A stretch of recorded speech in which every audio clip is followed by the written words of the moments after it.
Hi, everyone. I am David Lipton, creator of the podcast series The Reckoning, July 4th, 2030.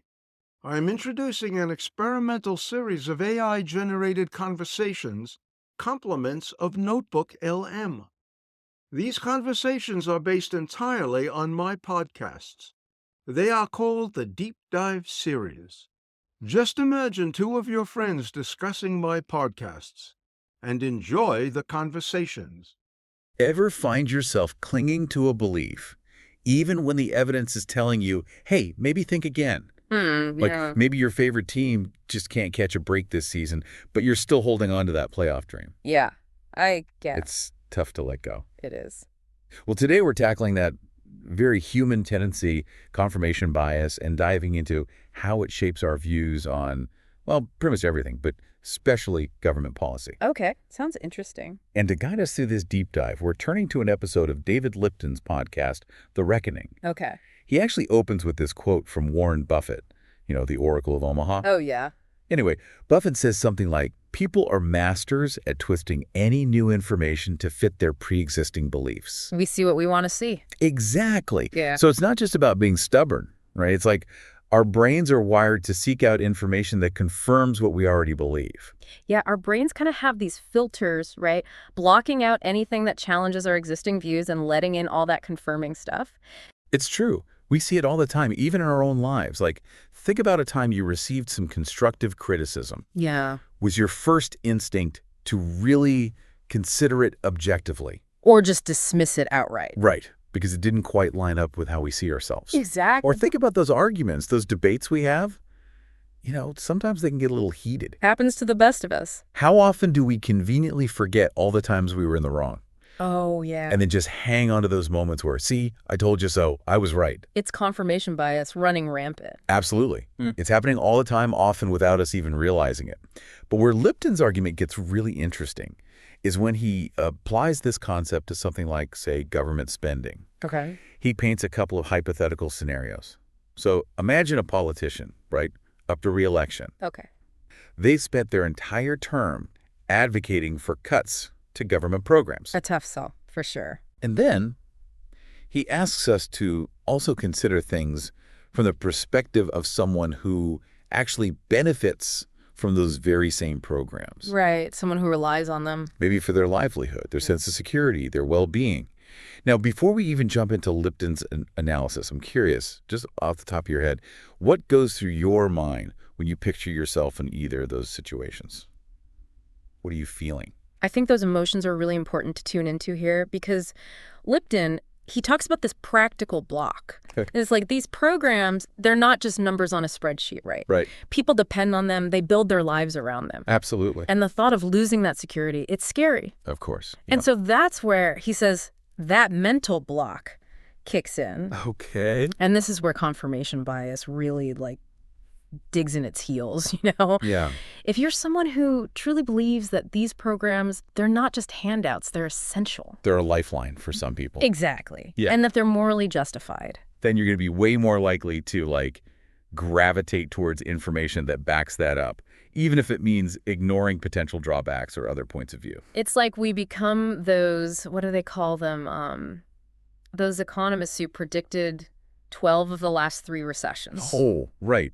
Always finding data to fit their narrative. Exactly. It's so easy to do.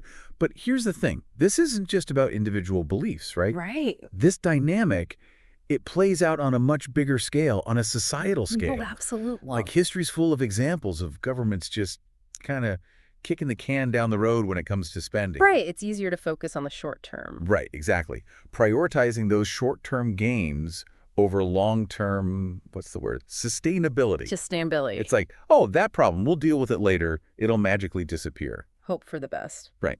But we all know those problems, they rarely just vanish into thin air. They tend to get bigger. They fester, they grow, they become a whole other beast. Lipton, he points to, economic instability as one potential consequence of this kind of thinking. Right, makes sense. Like if a government is so bogged down by debt that they can't invest in, infrastructure Yeah. or education or research and development, Those are important things. Absolutely. Those are the building blocks. It's like it creates this ripple effect throughout the whole system. The whole economy. Yeah. And then you've got the issue of what about future generations, right? Right. We're essentially handing them this mountain of debt, and it's like, good luck dealing with the challenges of your time. Right. It's not fair. Imagine being a young person, just starting out, and you're already saddled with the consequences of decisions made decades ago. Yeah, that's a tough thing to inherit.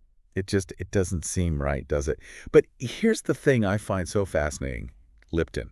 He doesn't just point out the problem, he actually offers a way forward. Okay. He says we can't just throw in the towel and say, well, confirmation bias is just human nature, there's nothing we can do. So what does he suggest?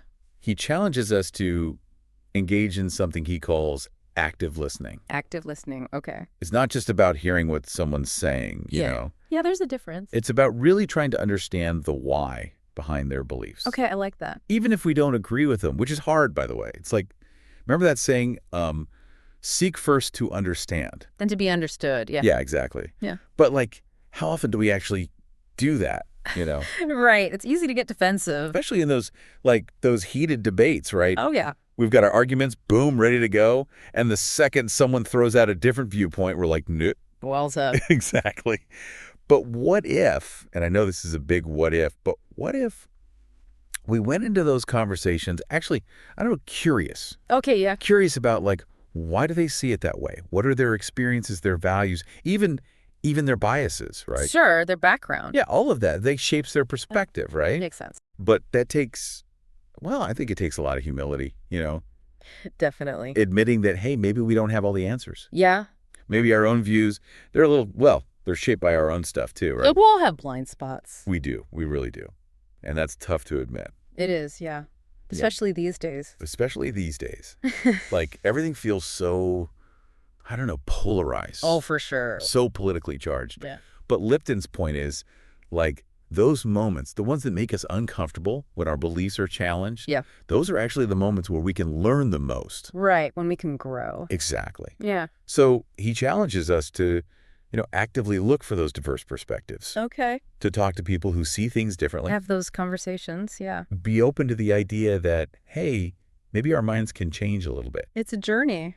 It really is. And even if we don't finish those conversations like, okay, I'm convinced you've totally changed my view. Yeah. Just that process of really engaging with different perspectives, it helps us, I think, develop more, I don't know, more well-rounded opinion. From nuance. Nuance, yes. yeah. Isn't that what we're all kind of going for here? Makes sense to me. To move past those, like those gut reactions and really have, I don't know, a thoughtful, a real conversation about these important issues, especially something as impactful as, like, you know, government spending, right? It affects everyone. It does. It really does. And so Lipton, he ends his episode with a question. And it's one I'd love for all of us to kind of ponder as we wrap up our deep dive here. He says, if you had to make a change to one government spending program, just one, which one would you choose and why? It's a simple question, you know, on the surface, but it forces us to move past those generalizations. Right, to get specific. Yeah. No more of this, oh, the government's wasting money, right? Yeah. It makes us really think about those trade-offs, those tough choices. Where do our priorities lie? Our values? And, yeah, even our biases. It all ties back together. It really does. So as you reflect on that question, on Lipton's question, think about those, you know, those practical blocks, those mental blocks we talked about. Where do you see those popping up in your own thinking? That's the challenge. It is a challenge. What programs do you feel are absolutely essential? And on the flip side, where do you think there's room for cuts, for reforms, you know? Right, right. And most importantly, how has this whole thing, this whole idea of confirmation bias, how has it shaped your own views on all of this? It's a good question. It's a question worth exploring, right? Oh. And we want to hear from you. Head over to our social media, share your reflections. Respectfully, of course, because grappling with these complex issues, having those tough conversations, that's what this deep dive is all about. Until next time.